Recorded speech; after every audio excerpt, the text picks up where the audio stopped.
ver porque hoy Ok, Mario también está trabajando, pero bueno, hay que ver, que vean.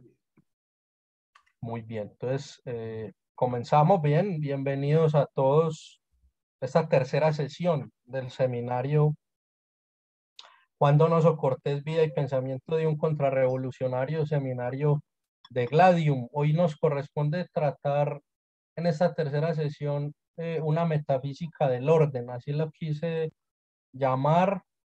Pienso que lo primero, como decía, por un orden que tiene el panorama filosófico, que tiene la ciencia filosófica, lo primero que hay que hablar de un determinado pensador es eso, su metafísica. Sobre la metafísica se sostiene todo lo demás.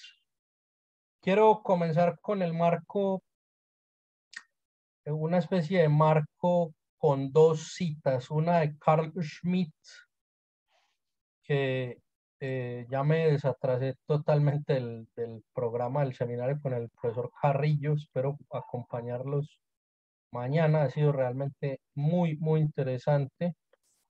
Entonces, bueno, en honor a ese estudio que vienen haciendo, y al que yo me pienso unir, una cita que incluso yo la puse en mi libro sobre Gómez Dávila, de teología política, obviamente.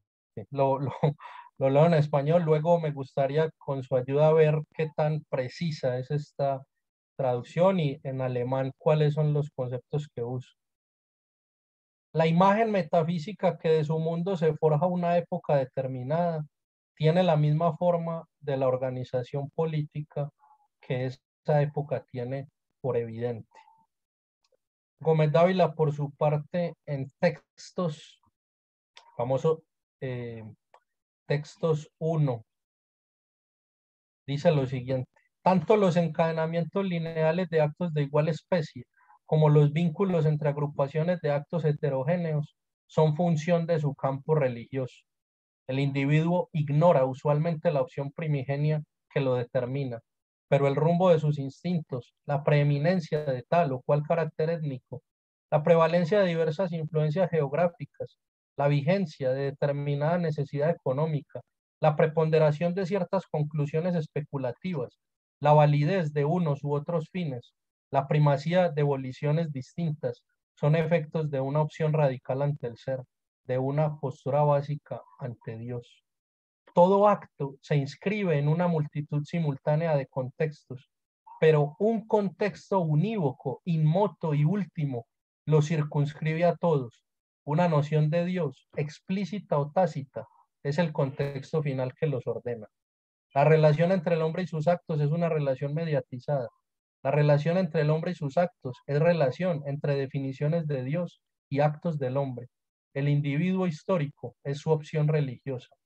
Ninguna situación concreta es analizable, sin residuos o dilucidable coherentemente, mientras no se determine el tipo de fallo teológico que la estructura. El análisis religioso que permite dibujar las articulaciones de la historia, la disposición interna de los hechos y el orden auténtico de la persona es de carácter empírico y no presupone, ni para definirlo, ni para aplicarlo, una fe cualquiera. Sin presumir la objetividad de la experiencia religiosa, constatando tan solo su realidad fenomenal, el análisis la asume metódicamente como factor determinante de toda condición concreta.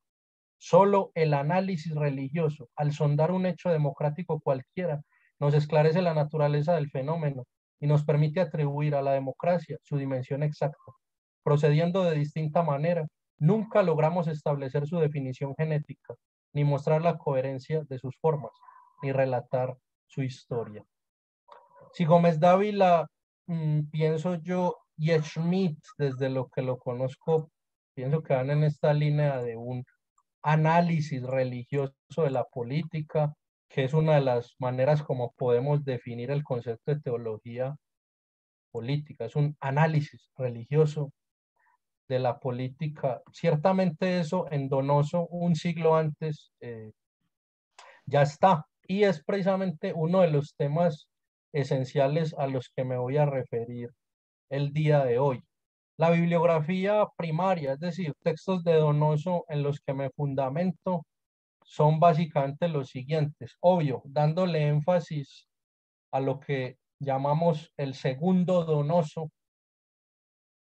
El donoso a partir de ese, digamos, compromiso radical con una, como él mismo la llama, una ideología católica, un pensamiento católico a partir de 1847, pero estamos obligados también a ver cosas del primer Donoso de antes, y pienso que hay que estudiarlo a Donoso siempre en ese bloque de toda su obra, si bien uno pues tiene que entender que en 1847 se da un quiebre importante que ya lo vimos pues en la sesión anterior.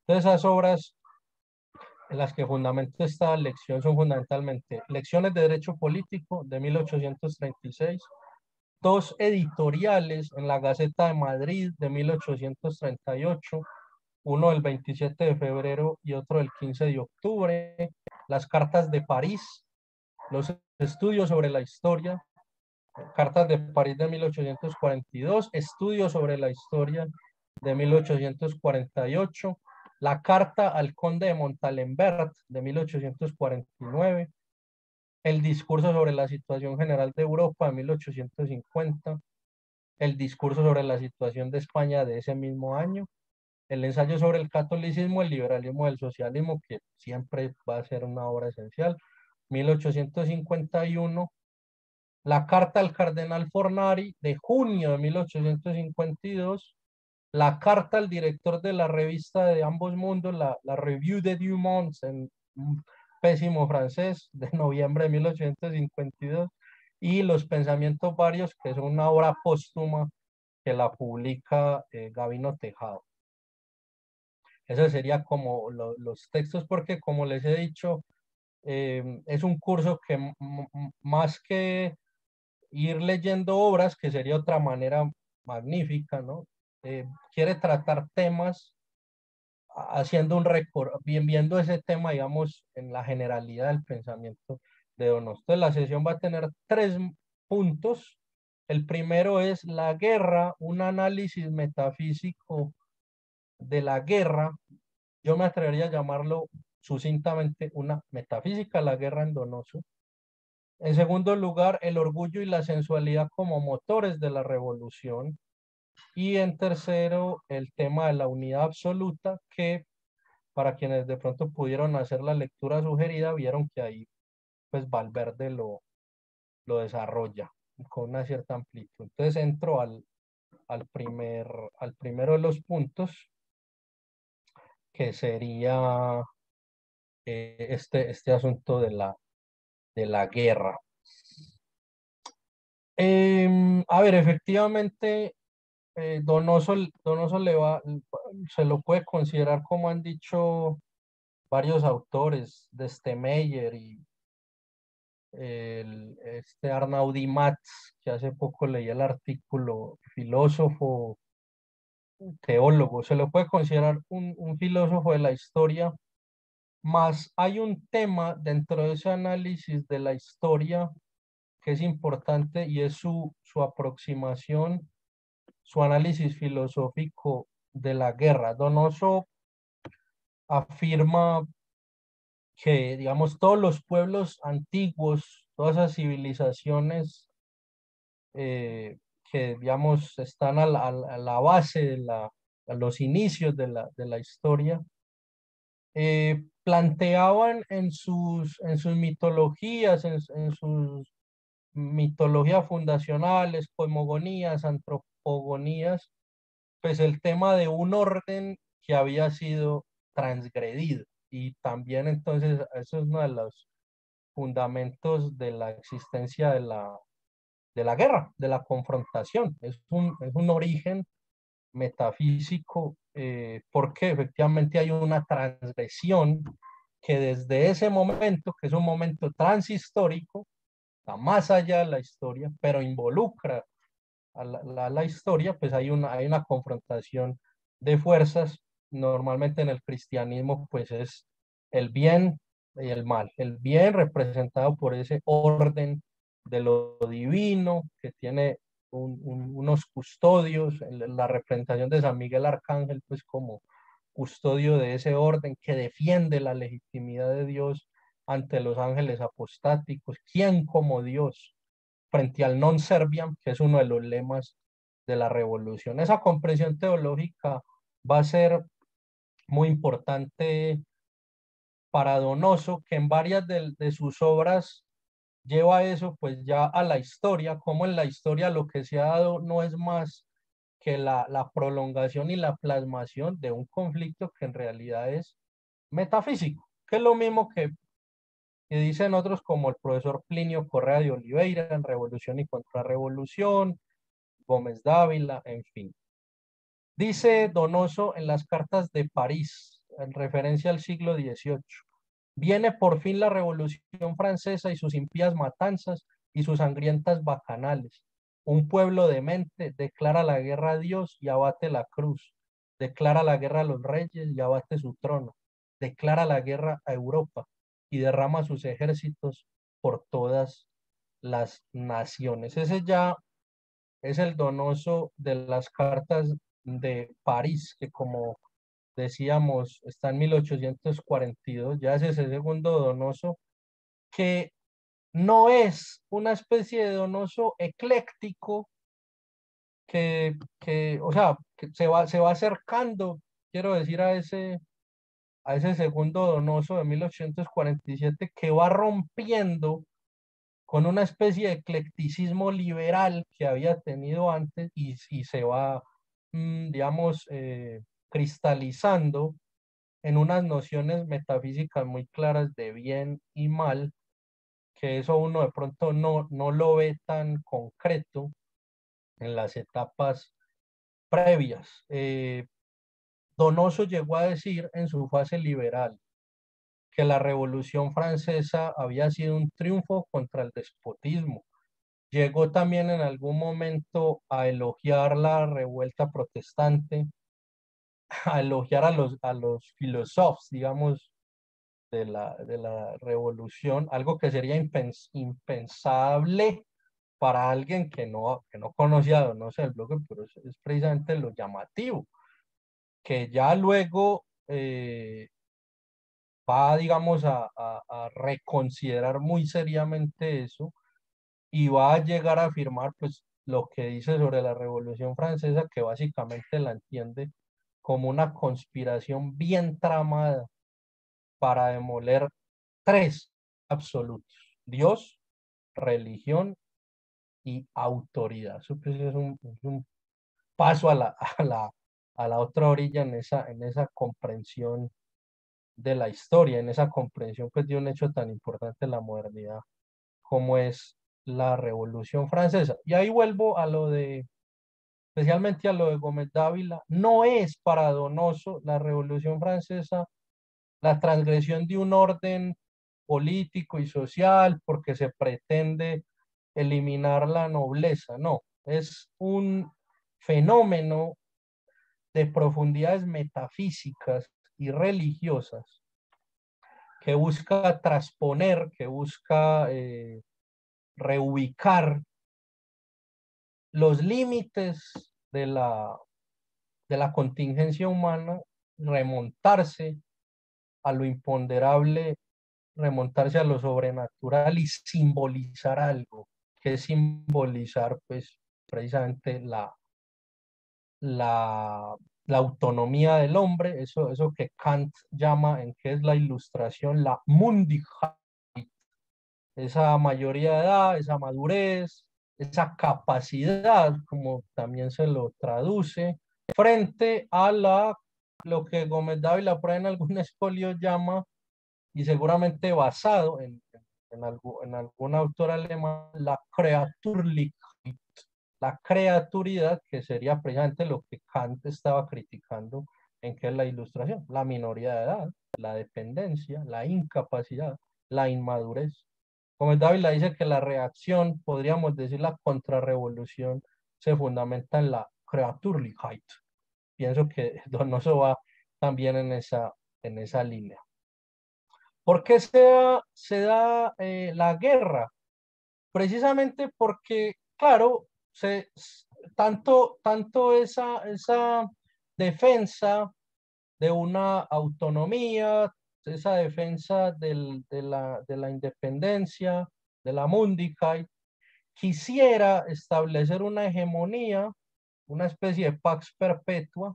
Lo hablábamos ahora con Raúl. La revolución pretende una unanimidad, que nadie la combata, y del otro lado también se quiere una, como diría San Agustín, una tranquilidad órdenes, una tranquilidad en el orden, pero vemos que en la historia no da. Entonces aparece el fenómeno de la guerra, que es una de las posibilidades que tiene el hombre en su libre albedrío. También en las cartas de París, Donoso sobre las guerras dice lo siguiente: existen porque existen, y su existencia es una existencia providencial necesaria. Y como todo lo que existe necesariamente es eterno, la guerra, que es un hecho humano necesario, eterno, es hechura de Dios, es un hecho divino. Es un elemento en el que ha insistido muy bien Raúl de Caro, esa abominación liberal de la guerra, que no es sino reedición de antiguas herejías que fueron pacifistas. Los cátaros, por ejemplo, fueron pacifistas, y que ve la guerra precisamente como el error, como algo que no debe ser, un accidente nefasto. Aquí Donoso le da un lugar precisamente metafísico y dice eso, es algo necesario, algo que en muchos casos pues no solamente se justifica, es bueno, sino que es preferible a esa paz en el error, que en realidad no es paz, es una concordia, dice Santo Tomás. Santo Tomás distingue entre paz y concordia. Ejemplo, lo que pasa aquí en Colombia, si ustedes me permiten. Colombia votó el plebiscito no a los acuerdos de La Habana, pero fueron acuerdos que se nos quisieron meter, pero con miedo, ¿no? La famosa frase de Santos en el Foro Económico Mundial de 2016, como vio que le hicimos una manifestación a la salida, mientras pasaban embajadores y todo, veía que Colombia estaba protestando contra Santos. Llevado por la ira que eso le pudo producir, dijo, las FARC se están preparando ahora para la guerra urbana. Entonces era decir, ustedes tienen que aceptar esta ilegitimidad jurídica, esta injusticia, esta aberración del derecho, esta impunidad de estos terroristas, porque si no, ellos los van a matar. Eso es una amenaza. Y Santo Tomás por eso muy claramente distingue la suma teológica entre concordia, que es como una falsa paz, por el miedo, por la amenaza, porque me están diciendo que viene la guerra urbana, pero no es una auténtica paz, porque no está en el orden, no está en la tranquilidad, no está en el bien, no se cimenta en la justicia. Entonces, no creo alejarme mucho del planteamiento donosiano cuando digo eso, que lo que se leen en las líneas de Donoso es preferible siempre, va a ser preferible siempre la guerra a una especie de esa paz, falsa paz y concordia burguesa en el desorden, en el error, en la falsedad y en el mal. Con lo cual nos está diciendo que la guerra sea buena per se, ni es una mentalidad guerrerista, la guerra por la guerra, pero tampoco cae en el extremo del pacifista. Es una aproximación prudencial a la guerra, pero que sabe que, como dice ahí claramente, es hechura de Dios, es un hecho divino. Es la confrontación siempre permanente entre las huestes angélicas y las huestes demoníacas, apostáticas. Que mucho pues si la guerra es también un enigma de aquellos que la providencia se complace en poner delante de nuestros ojos, para que nuestros propios ojos sean testigos de la flaqueza del entendimiento humano. Eso también lo dice en las cartas de París. Estas ideas, de todas maneras, hay que ponerlas en el marco también de un siglo XIX de un cierto romanticismo que va a influir a Donoso desde muy temprano, habíamos visto especialmente en la Universidad de Sevilla, y una de las notas de ese romanticismo es el anhelo del orden medieval, que se ve como un pasado glorioso, y en todo lo que es ese orden medieval, que es toda una civilización, toda una cosmovisión. Hay dos tipos humanos que representan de una manera especial la excelencia y la perfección de esta época, que repito, es una cosmovisión, la cristiandad, la civilización cristiana, si se quiere. Y esos dos tipos humanos son el del caballero y la dama cristiana. Por eso me centro tanto en las cartas de París, porque ahí aparece este pasaje donde Donoso afirma lo siguiente. Cosa singular y nunca bastante admirada, la flor más delicada nació en los campos de la muerte y fue regada con sangre. En los campos de batalla creció la flor de la caballería y nació el culto a las mujeres. Los hombres consagrados a abrirse paso con la espada iban deshaciendo por el mundo las obras de la fuerza. Los hijos de los combates llevaron hasta la extravagancia el idealismo del amor. Eran mansos como corderos en las ciudades, los que eran fieras en los campos. Cosa singular y sin embargo evidente, del espíritu guerrero nació en los siglos bárbaros el espíritu de caballería. Esta idea, digámoslo así, del sacrificio como fuente de heroísmo, de virtudes morales, precisamente para restablecer el orden, un sacrificio que está impulsado por lo que Donoso llama un idealismo, que es precisamente un desinterés llevado al extremo. O sea, no es algo que esté movido por un interés económico, monetario, de poder, sino que es la inmolación de sí por unos ideales. Solo se entiende metafísicamente. ¿Por qué? Porque solo se entiende por el entusiasmo, por el amor a un orden superior, a un orden precisamente metafísico que está revelado por la religión, en este caso concreto, por la religión católica, ¿no? Hay que ciertamente notar la diferencia entre pues, tres que matan, ¿no? El verdugo mata, el mercenario mata, o cuatro, ¿no? El delincuente mata, pero el auténtico caballero no mata por esas razones del verdugo, el mercenario, el delincuente, sino que el auténtico caballero que también representa una moderación y una templanza. La violencia tiene su lugar y en el resto de los espacios hay que ser, como decía ahí, manso cordero, o como decía el doctor Plinio, un gatito. Yo soy un Meufilio, yo soy un gatito para los contrarrevolucionarios, pero con la revolución soy un león. ¿Sí? Entonces no es la exaltación de la fuerza, como diría Ortega, mostrar los bíceps, él decía los bíceps de su tecnicismo, aquí decimos mostrar los bíceps como Hércules de feria, no es eso, sino poner las cosas en su lugar y saber que si bien hay un espacio para la moderación, la ponderación, las buenas costumbres, el reflexionar, el debatir, el ponderar, hay un momento en que hay que sacar la espada y matar. Dice Donoso, vuelvo, Cartas de París, no hubo guerra de unos pueblos contra otros pueblos, de unos hombres contra otros hombres, pero hubo guerra entre la tierra y el cielo, y los hijos de los hombres clavaron al Hijo de Dios en una afrentosa cruz. Sí, es verdad, no hubo sangre en los campos de batalla, pero hubo sangre en el Calvario.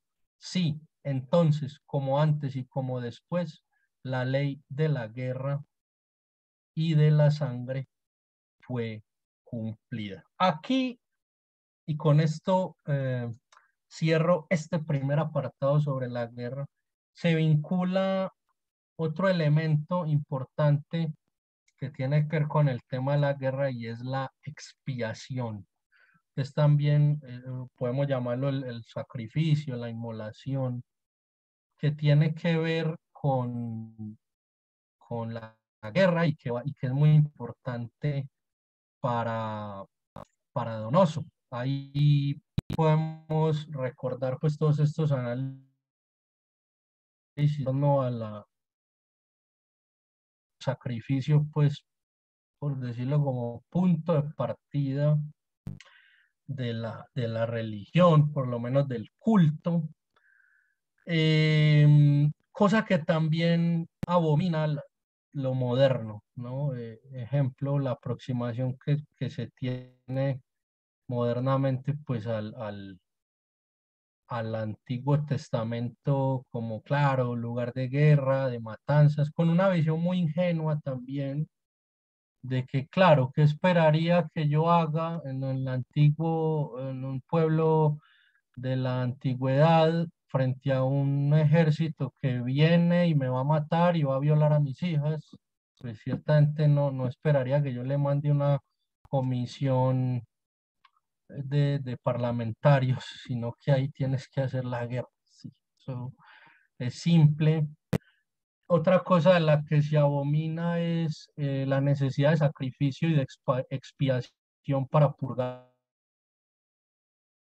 En Donoso aparece la expiación como una condición de la ley del universo, del orden del universo. Ese orden exige una reparación que solo puede ser hecha por el sacrificio, ¿sí? Pero realmente eso solo se entiende desde desde una concepción cristiana, ¿no? Entonces, Donoso va a ser muy crítico de ciertas filosofías, de ciertas concepciones del mundo en las que se trata por todos los medios de extraer el dolor, de extraer el sacrificio, de extraer el sufrimiento, razón por la cual dice en las cartas de París, no pudiendo explicar el mal físico, le niegan.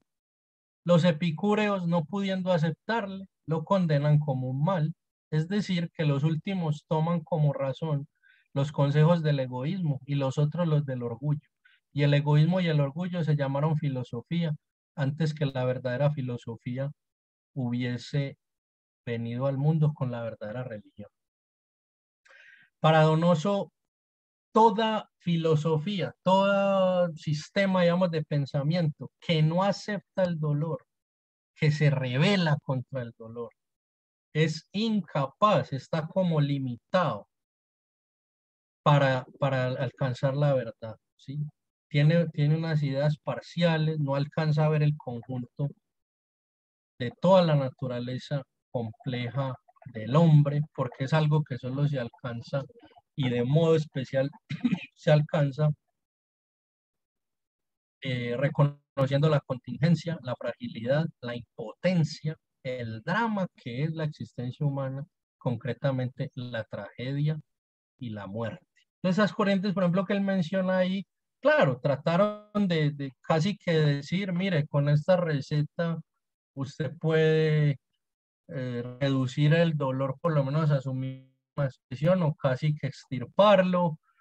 Aquí no menciona a los estoicos, pero pues los estoicos sí llegaba, que es una especie de correlato de una visión budista, diría yo.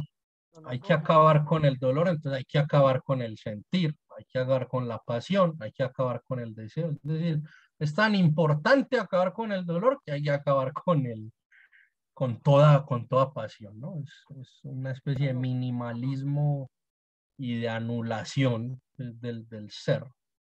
Los epicúreos, en cuanto a esa gradación de placeres y tal, al final van en esa misma línea y acabar con el dolor. Solo en el cristianismo, en la concepción cristiana del hombre, tiene un sentido pleno el dolor, porque redime, porque expía, y también en la guerra, que es una de las maneras, es una de las plasmaciones pues, más claras de la muerte, ahí se da de modo paradigmático esa expiación que al hombre corresponde y por la que se une al sacrificio de Cristo en la cruz. Una cosa, otra de las cosas que lleva a muchos, por ejemplo, a la increencia y demás, pero que también tiene un sentido cristiano, es el dolor inocente, el dolor del niño, el dolor de la anciana pobre, el dolor del hombre inocente. Mientras eso a muchos los lleva a no creer en Dios porque se supone que Dios debería evitar eso y que eso no debería ser, de una lectura cristiana es precisamente el expiar, es precisamente reconocer que estamos en una condición caída, es reconocer nuestra fragilidad y nuestro límite como un dato antropológico, pero es también reconocer humildemente que yo no, que ni yo ni ninguno de los hombres es inocente, es totalmente puro y bueno y tiene pecados que purgar. Detrás de ese abominar la expiación y abominar el dolor está la antropología optimista y una antropología totalmente buenista, angelista, rusoniana de la que es moderna, ¿no? De la ilustración y que permea la educación, el derecho. Eso está, por ejemplo, detrás del abolicionismo penal. Dice, dice Donoso aquí, dame a cartas de París. La sociedad está en un estado permanente de guerra, porque no hay un solo punto en el espacio, ni un solo instante en el tiempo en que la sociedad no combate contra los obstáculos que siempre tiene delante. Su perfección no es incesante, sino porque su expiación es continua. Suprimid el obstáculo, la resistencia, la lucha, la guerra, en fin, habréis suprimido la expiación y con ella todas las civilizaciones. La vida se retirará del universo y este será el sepulcro del hombre y del género humano. Entonces, así como para cerrar ese primer punto. Una segunda cuestión que a mí me parece importantísima, claro, que vincula lo metafísico y lo ético de una manera particular, es esto, que yo inicialmente lo había leído en Revolución y Contrarrevolución de Plinio Corrêa de Oliveira, pero con el tiempo me di cuenta pues, que está aquí en Donoso. No sé qué tanto él haya sido el primero en plantearlo así. Creo que en últimas pues sigue siendo un eco de las Civitas Dei agustiniana, el orgullo y la sensualidad como motores de la revolución, los podríamos llamar así. Yo digo en lenguaje aristotélico, es la causa, son la causa eficiente de la revolución, ¿sí? Entonces, el, el orden donosiano, político, ético, pero que se basa en una concepción metafísica, lo que busca es organizar la sociedad en función de la regeneración moral y por lo tanto de una regeneración religiosa del hombre, sin la cual esa regeneración moral es una utopía. No puede haber una regeneración moral simplemente desde una ética natural, simplemente desde una especie de relativismo, no. Implica la restauración y la regeneración religiosa. Ese es el orden que propone Donoso, que es el último del orden católico.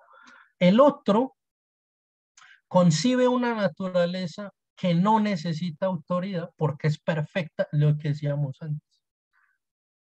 Luego, desde esa concepción, la religión es un elemento que no entra en consideración, ¿sí? Porque lo importante es la fuerza de las ideas encarnada en la política, las armas y la guerra. Ahí me permito hacer una claridad que no hice la vez pasada,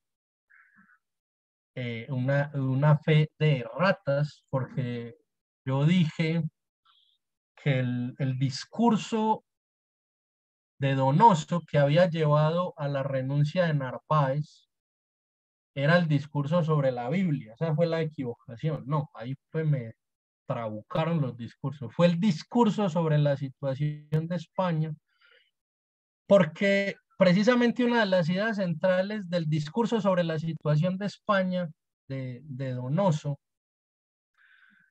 discurso que ya decíamos es de 1850, es que España, en ese contexto que era el del gobierno de Narváez, que Donoso lo había defendido, a pesar de tener diferencias, pero se había puesto en defensa de la dictadura de Narváez, que en última lo que pretendía era defender la legitimidad de Isabel II. Aquí sí le hace una crítica, que es la que se dice va a llevar a la renuncia de Narváez, y es que es un gobierno que se está centrando meramente en lo material, en lo temporal, en lo económico, en lo político, en la guerra. Entonces es una visión totalmente inmanentista. Y él dice, eso es la decadencia de acá. Y se está olvidando de la dimensión metafísica, de la dimensión trascendente, de la dimensión moral. Entonces dicen que pues no, la misma noche de ese discurso de Donoso, Narváez le presenta la dimisión a Isabel II, que también la acepta rápidamente. Sí, es el Donoso ya muy comprometido con sus ideas católicas, al que podríamos llamar una especie de filósofo social, filósofo de la historia, que le está diciendo a España por dónde viene su decadencia, ¿no? Y España está comprando una forma de entender el mundo que traiciona, pues precisamente ese que don Marcelino Menéndez y Pelayo llamó el Volgeist de España, su catolicismo. Raúl, perdón que no había visto yo no veo estaba en otra cosa, entonces No, sí, hablen nomás si no quieren te intervenir. preocupes, es que no quería Dale. interrumpirte. Mira, es que hay consideraciones. Evidentemente, para Donoso, eh, por ejemplo, de Mes y Donoso, ellos señalan que evidentemente que el cristianismo lo lleva más perfecto, ellos eran cristianos, ¿no? Pero, por ejemplo, ellos no ignoraban que también las otras religiones, por ejemplo, las paganas, el sacrificio que hacían los aztecas, todo eso, ante la ilustración que decía que eso era una barbarie, para Donoso y de Mestre decían, no es una barbarie, nada más es una forma imperfecta de llevar un sacrificio. Porque ellos veían que lo valioso, por ejemplo, de estas formas, vamos a decirlo así, imperfectas desde su punto de vista, era que entendían muy bien el centro del problema, ¿no? Que el hombre, ante una realidad, un orden que está más allá de lo más muy perfecto, que está más allá de lo que el hombre pueda crear, ellos tienen no hay solo la única forma de restablecerlo es con la sangre. Ellos decían eso, a lo mejor para nosotros se nos hace así muy escandaloso, pero si uno lee, por ejemplo, los poemas antiguos, los poemas de Homero, los poemas de los griegos, todo ello, siempre hay o por ejemplo, los mismos aztecas, ¿no? O todos ellos, siempre ha habido un derramamiento de sangre tremendo. Entonces, las formas de explicar eso para esos autores es porque tienen que restablecer el orden ante algo que es totalmente perfecto, pleno. Lo único que hay que dar, el hombre, lo único que le queda a un ser imperfecto ante ello es pues, la propia sangre. Y así infinitamente que nunca va a terminar porque es imposible complacer algo así. Por eso para ellos, dice, llega el cristianismo y el cristianismo acaba con ese sacrificio porque no es que diga que el sacrificio es bárbaro. Al contrario, el cristianismo es un sacrificio, pero es un sacrificio pleno porque se da a Dios, no es el hombre. Es el Entonces, sacrificio perfecto es sacrificio perfecto para de ellos, una víctima inocente, de ¿no? una víctima totalmente inocente. O sea, Sí. veamos todos los sacrificios, ¿no? Los sacrificios siempre se buscaba la víctima más inocente. Entonces, es lo interesante que ellos señalan, el cristianismo no acaba con esta lógica. Sencillamente lo que hace es aludir el hecho de que el sacrificio está consumado. Ya no se ocupa hacer más sacrificios.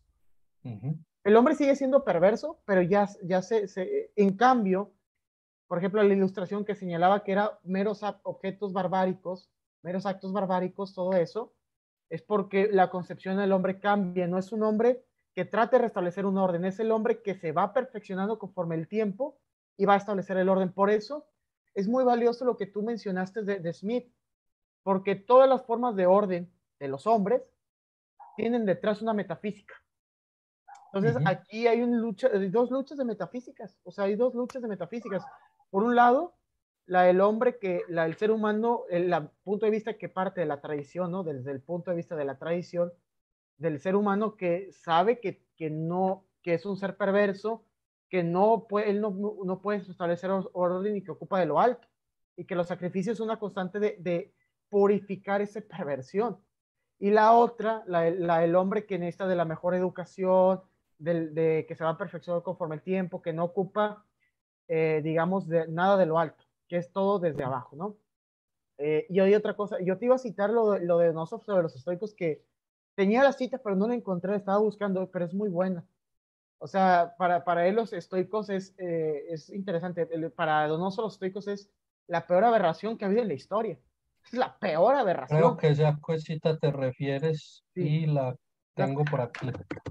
y fíjate, yo solo quiero citar algo de Nicolás Gómez Dávila, porque Nicolás Gómez Dávila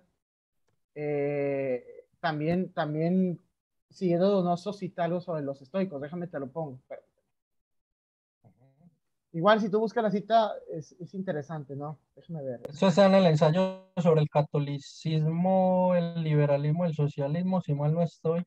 Los estoicos aspiraron a fortalecer las almas y atajar la disolución del imperio, predicando la vanidad de los bienes terrestres y el vacío de los apetitos sensuales.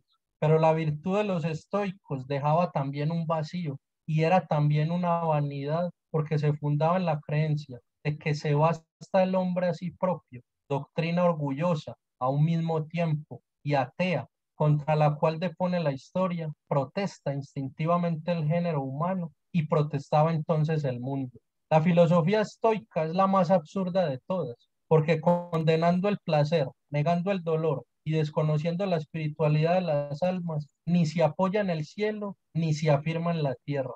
Por eso, el género humano cerró obstinadamente sus oídos a la solitaria voz de estos falsos doctores, cuya virtud tenía su origen en el orgullo y su fin en el suicidio. ¿Y cómo se ha de extrañar que los estoicos no fuesen poderosos para convertir el mundo a sus doctrinas, cuando Sócrates, el primero entre los hombres, no lo fue para convertir a su sublime creencia ni una sola entre las ciudades del TEA? En esto consiste su duda, en que Dios se ha reservado para sí propio la obra de la regeneración moral del género humano, obra demasiado gigantesca para los hijos de los hombres. Cuando la sociedad está parcialmente corrompida, puede encontrar dentro de sí misma su remedio, pero cuando toda la humanidad está dañada, ¿quién podrá volverla la salud sino el que le dio la existencia? Sí. Mira, y aquí déjame, te doy otro escolio de Gómez Dávila que está muy en la línea. Dice, el estoicismo definitivamente es la cuna de todos los errores. Dice, deificación del hombre, Derecho determinismo, natural. derecho natural, igualitarismo, cosmopolitismo, etcétera, etcétera. O sea, va de la Ese es línea, va de la línea, ¿eh? sí, total. Es un tema muy interesante para explorar en Gómez Dávila que hasta ahora yo no lo he visto en ninguna, pues en bibliografía secundaria no he visto, pero está bueno para un texto. La comprensión que tiene Gómez Dávila del estoicismo y cómo acusa el estoicismo de ser por lo menos uno de los orígenes de la modernidad. Otro escolio, por ejemplo, es el estoicismo pierde su ponzoña en el siglo tercero, pero la recupera en el 16. Ese es otro escolio bien interesante, que si uno por ejemplo, lee a Descartes y uno encuentra que Descartes hace ciertas alusiones a los ejercicios espirituales que practicaban los estoicos y los pone como modelo, eso lo explica, por ejemplo, Pierre Hadot. Uno podría también leer la moral kantiana en clave de estoicismo, y entonces en última es eso, es la perfección conseguida por mí, sin necesidad de la gracia, es la negación fundamentalmente de la gracia De lo externo. sobrenatural. Una cosa que esto es ya más una especie de raye, como decimos aquí, mío, el hecho de que Séneca haya sido, pues, andaluz, sería, pues, es esa región andaluza. Si yo no estoy mal, Andalucía es uno de los lugares donde más ha florecido la masonería. La masonería andaluza, de hecho, tuvo una importancia radical durante el franquismo, pues como fuerza de oposición. No No sé, solo, eso, no di- solo, di- interrumpo un segundo. sí. Andalucía también es una región tremendamente estoica. ¿Ves? Ahí está, El, el era lo que yo quería. el estoicismo, casi podría decirse que el estoicismo de Séneca, que por supuesto no era español, era romano, quiero decir, Exacto, romano claro. hispano, pero Cordobés, pero era en esa exacto, época, De claro, de Córdoba, Roma, exacto, de claro. Córdoba. Pero no es extraño que haya florecido allí, precisamente en esa parte del Imperio Romano, que es una Ah, zona. qué bien. Allí la muerte siempre se ha visto, es una cosa como, bueno, murió, pues pasemos la página y a otra cosa, ¿no? Exacto. El famoso dicton andaluz este de el muerto al hoyo y el vivo al pollo, ¿no? O sea, Claro. sigamos, no Sí, lloremos, no sigamos lloremos, adelante porque eso es la vida, ¿no? Es muy tal estoica cual. Andalucía. Yo no sé si tú recuerdas Alex, en televisión española, en el 89, una serie que estuvo basada en una novela de Lola Salvador Maldonado, El Olivar de Atocha. No, Eh, en realidad es un elogio de esa personalidad masónica, porque el protagonista, que es el patriarca de todo un linaje, aparte de ser andaluz, es un masón de logia y es un modelo de hombre, ¿no? Ahí lo pone, es vegetariano, es un tipo, pues, de ideas liberales, muy comprensivo con sus trabajadores, que entiende que hacen la huelga.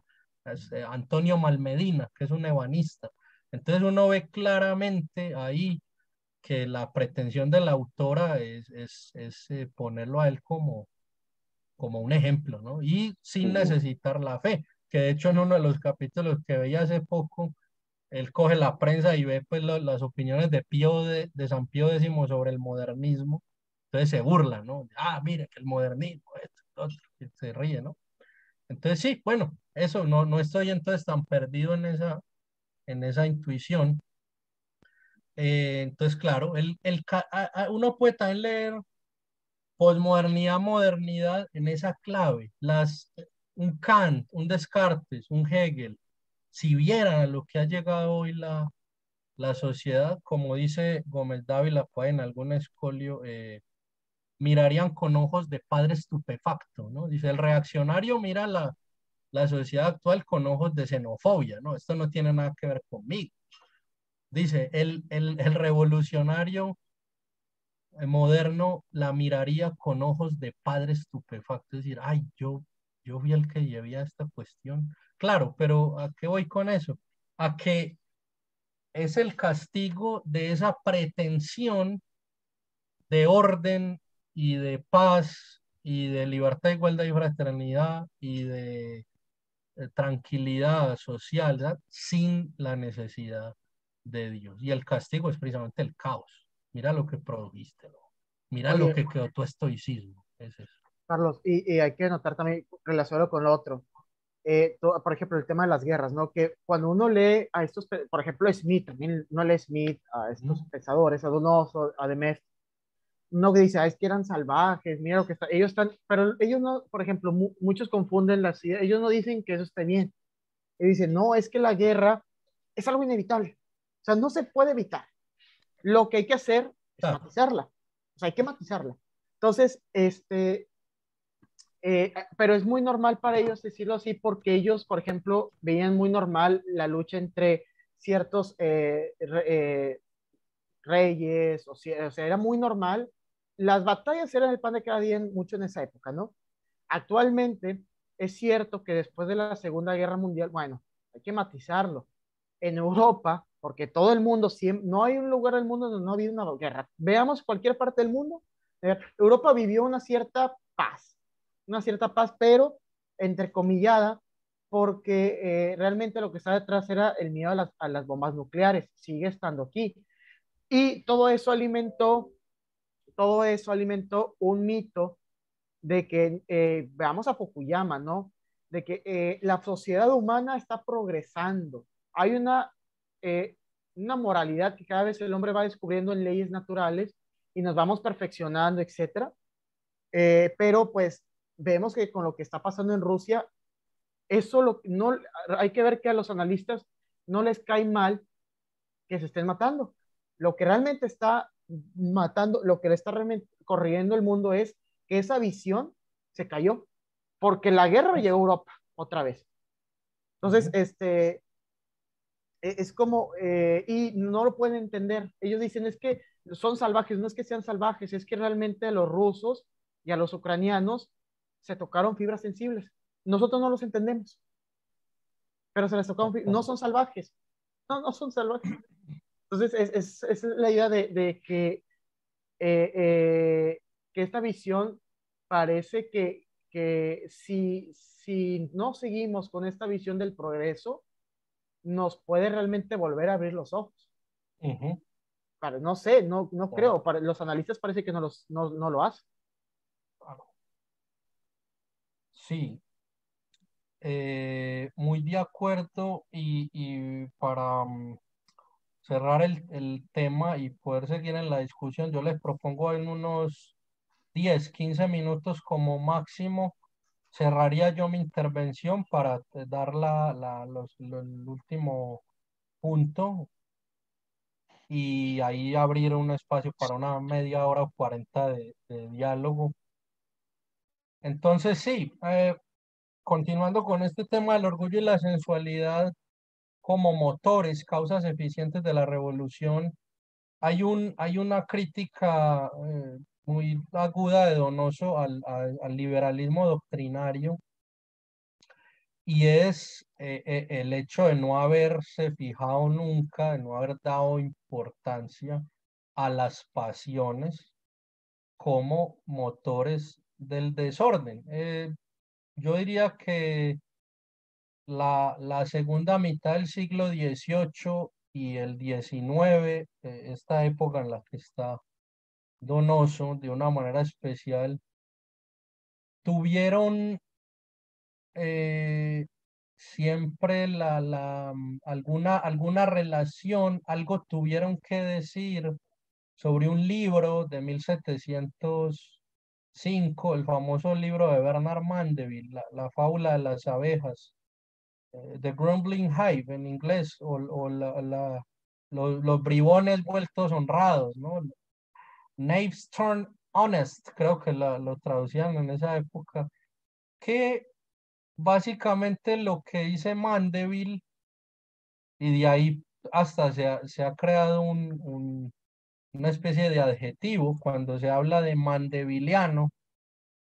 Mandeville lo que decía ahí era que las acciones de los hombres no se pueden separar en buenas y malas, nobles y viles, y que la mayoría de las veces, y esto es lo simpático, por decirlo de Mandeville, que los vicios privados, el ser yo malo en la vida privada, contribuye a un bien público. Entonces, ejemplo, en el campo económico, comercial, el libertino que vive con vicio, en excesos, tal, pero ese modo de vivir, eso que llamaríamos prodigalidad, le da trabajo a un montón de gente y sí, hace pues que se dinamice la economía. O algo que es algo similar a lo que dice Adam Smith, ¿no? El egoísmo del comerciante, el egoísmo del empresario, que es el que hace pues que precisamente se mueva la industria y que una mano invisible pues ya se encarga. Esa es que es una mentalidad también muy inglés, pues va en esa línea. Y eso, ¿por qué lo menciono? Porque precisamente es una de las cuestiones que Donoso señala, el absurdo de pensar que yo puedo social y políticamente llevar a la constitución de sociedades virtuosas sin referirme con claridad y concreción a la moral personal. ¿Y concretamente a qué? Volviendo con la guerra. que es que la guerra primero es interior. Hay unas fuerzas del interior del hombre que luchan contra la razón, que luchan contra la noción de bien. Eh, Entendimiento, voluntad y sensibilidad van siempre en una perpetua guerra, que es una guerra también que es precisamente la que explica lo que pasa en la vida social. Son los inferiores, voluntad y sensibilidad, queriendo derrocar a la cabeza que ya nos había dicho Platón, que es el entendimiento. Hay una guerra interior y eso tiene sus correlatos, por ejemplo, en San Pablo. Hago el mal que no quiera y dejo de hacer el bien que quiero. Romanos 7:15 es uno de los pasajes más célebres de San Pablo, una antropología muy, muy, muy clara. Ovidio, ¿no? Las metamorfosis. Veo lo mejor y lo amo, sigo no obstante lo peor. San Agustín, eso creo que está en las confesiones, ¿no? Se alzan, dice, los ignorantes y arrebatan el cielo, mientras nosotros, con toda nuestra sangre, con toda nuestra ciencia sin el corazón, nos revolcamos en la carne y en la sangre. Ese es un elemento que pienso hoy yo que hay que retomar en la filosofía política, lo ingenuo de pensar grandes proyectos de transformación social sin referirnos al bien y al mal, a las virtudes públicas, cosa que me está haciendo muy bien, por ejemplo, el humanismo cívico de Alejandro Llano, que es volver a la concepción aristotélica, es decir, a la continuidad natural entre ética y política, que Aristóteles incluso en la ética nicomaquea llega a decir la ética es una cierta disciplina política. Si la ética se ocupa del bien personal, la política de algo más grande y hermoso que es el bien para ciudades y países enteros, pero finalmente es una preocupación por el mismo bien, en lo personal, en lo común, pero no es algo que yo pueda disociar, que es uno de los errores del liberalismo y que es el error precisamente mandeviliano, sacar de vicios privados virtudes públicas, sacar del orgullo y la sensualidad privados, pues orden y paz y fraternidad. En eso también se ve pues, el ojo metafísico muy profundo y ético de Donoso. Entonces, bueno, para ya ir cerrando este tema, pues, de la unidad, la unidad, decíamos, la unidad absoluta en Donoso, que es otro elemento muy importante. ¿Qué podemos decir ahí fundamentalmente? Donoso considera que ese punto, esa piedra angular del orden, ya lo mencionábamos, es la religión. Todas las sociedades se constituyeron con base en la religión. Para fundamentarse en eso, cita no solamente filósofos de la antigüedad, sino que cita precisamente a grandes liberales como Rousseau y Voltaire, que coinciden en que la naturaleza humana necesita creer en los dioses. Yo digo en mi tesis doctoral, en mi libro, que eso es una reedición pues de Critias, el famoso sofista griego, que decía, bueno, si no es verdad lo que dice la religión, que probablemente no es cierto, que era una idea común entre los sofistas, era más bien agnóstico ateo, sí hay que mantener la religión porque es un factor de control político. Entonces, el sentirse vigilado, el famoso ojo que todo lo ve, ahora se me olvida el nombre que usa Bentham y que luego usa el panóptico, exactamente, el panóptico. Eso es importante que en últimas es una manera de confirmar lo que dice Donoso con una diferencia sustancial. ¿Cuál? Que para Donoso no se reduce a una forma de control no, sino que está diciendo, porque eso es verdadero, porque eso es cierto, es decir, es la mirada platónica, porque inicialmente fundamentado desde la razón y doy argumentos de que ese es el orden. Ergo, eso en la vida social tiene estas y estas consecuencias. En Critias y en una mentalidad como la de Rousseau o Voltaire, ¿verdad? Es una comprensión totalmente funcional e instrumental de la religión, que es una de las notas esenciales de lo moderno. Y repito, como casi todo lo moderno, no es más que una reedición de la sofística. Y en los tradicionalistas, en la reacción, en la contrarrevolución, con los matices y distinciones que se puedan hacer y que hay que hacerlo, lo que vemos son las verdades esenciales que promulgó la escuela de Atenas, ¿cierto? Entonces, ese puente me parece que siempre hay que tenerlo claro. Donoso, en el ensayo sobre el catolicismo, el liberalismo y el socialismo, nos dice, entre muchas otras citas que podríamos mencionar, una o no más, en Dios está la medida, el peso y el número de todas las cosas. Allí están las leyes inviolables y altísimas de todos los seres.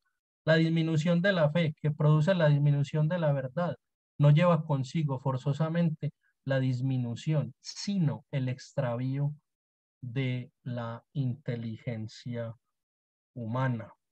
George Bornheim, y precisamente con esto confirmo pues ese puente entre esa escuela de Atenas y el linaje contrarrevolucionario.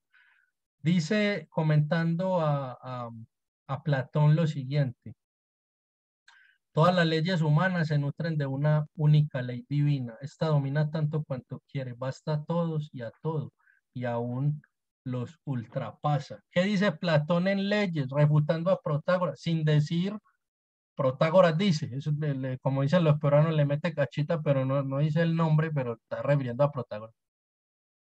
Dice, hay quienes dicen, eso creo que está en el libro 9 de Leyes, que el hombre es la medida de todas las cosas. Obvio, Protágoras, es el homo mensura de Protágoras.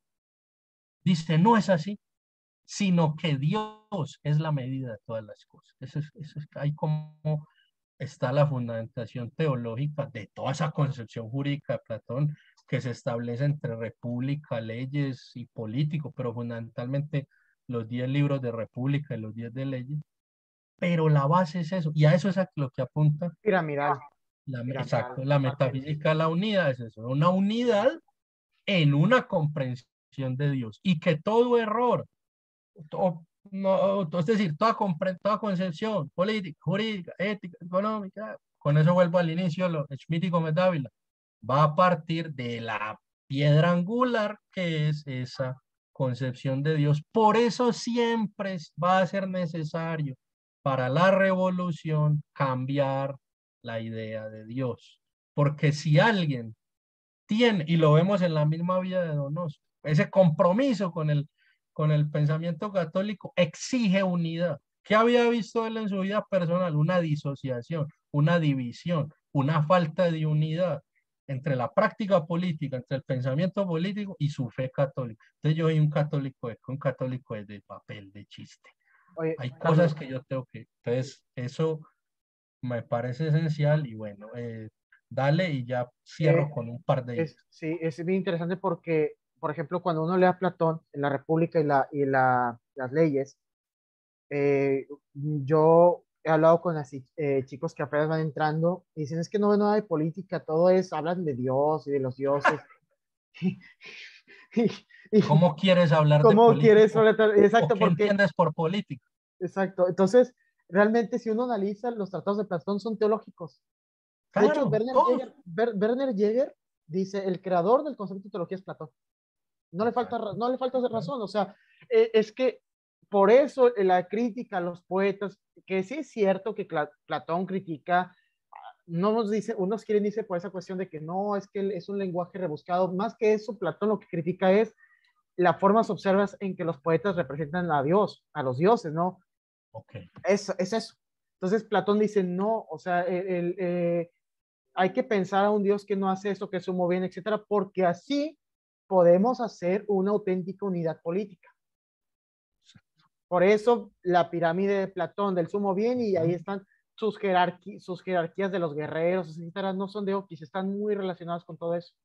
Y como en Leyes dice claramente que hay que castigar la herejía, pues diríamos, ¿no? Por los errores, el que difunde errores religiosos, que en eso va la famosa crítica a Homero en el libro octavo de República, pero en leyes dice cuál debe ser la pena para el heterodoxo en ida religiosa, que creo que es pena de muerte. Es decir, él le da le pone una gravedad. Digamos lo que tú dijiste en lenguaje donosiano, ¿no? Ensayo sobre el catolicismo, etcétera, etcétera, comillas. Posee la verdad política el que conoce las leyes a que están sujetos los gobiernos. Posee la verdad social el que conoce las leyes a que están sujetas las leyes humanas. Conoce estas leyes el que conoce a Dios. Toda verdad política o social se convierte forzosamente en una verdad teológica. Mira, Ahí está, yo ¿no? te voy a poner otra de Donoso, que hay que trasladarlo a ese pensamiento. Son platónicos. Mira, dice Donoso lo siguiente, dice, solo la iglesia tiene el derecho de afirmar y de negar, y no hay derecho fuera de ella para afirmar lo que ella niega, para negar lo que ella afirma.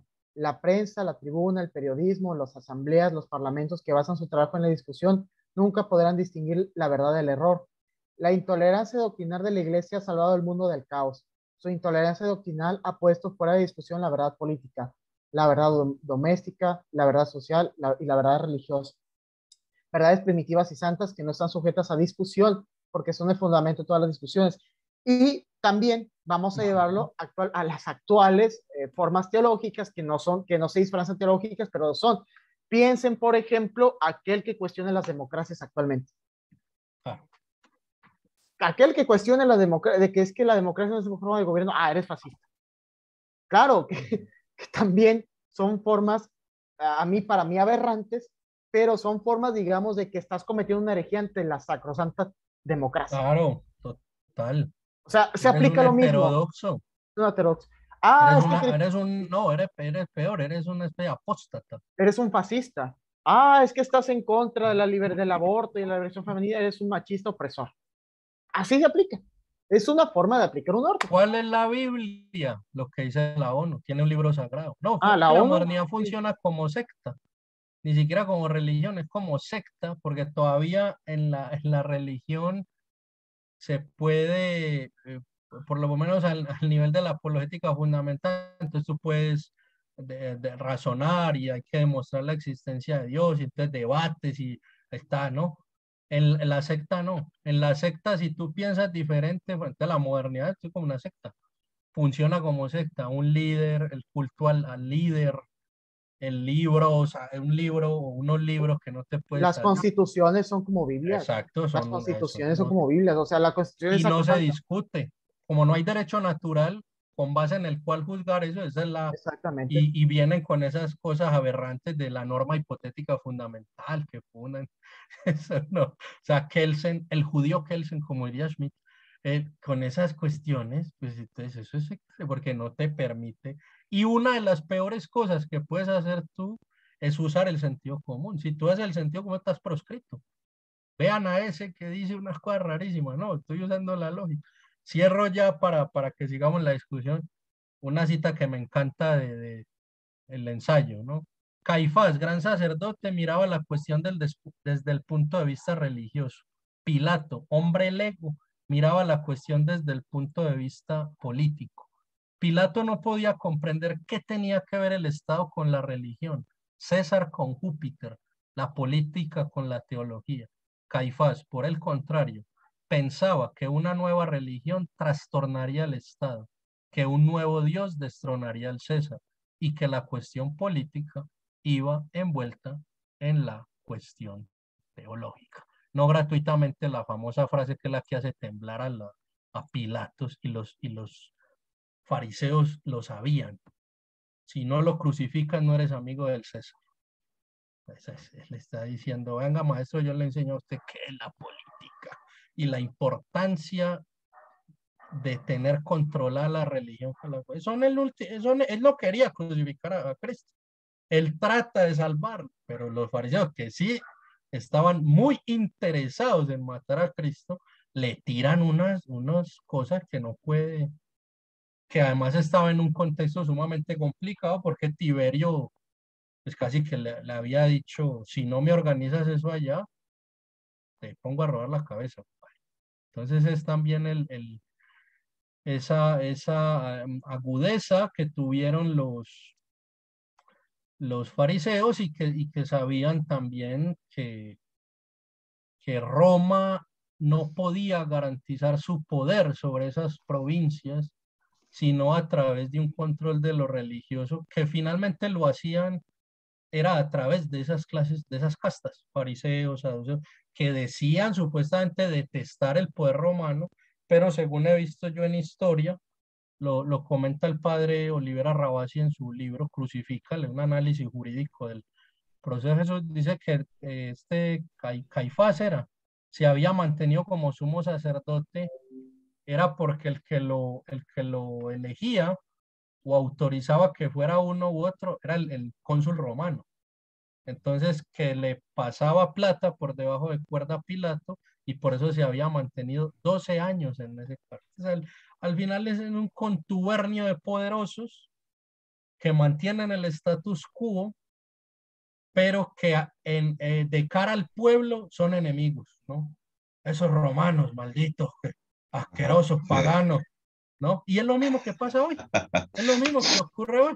Es el contubernio entre el poder financiero mundial, una alta jerarquía de la iglesia herética y apostática, que en realidad trabajan sumamente coordinados, ¿no? Y los poderosos del mundo, que tiene una representación para mí muy, muy clara en el Apocalipsis con aquello de la ramera. La ramera fornica con los poderosos del mundo y bebe en copa, bebe en cáliz de oro la sangre de los mártires, que son aquellos que queriendo vivir su fe auténticamente, sencillamente, y creen en eso, y quieren practicarlo, y tal.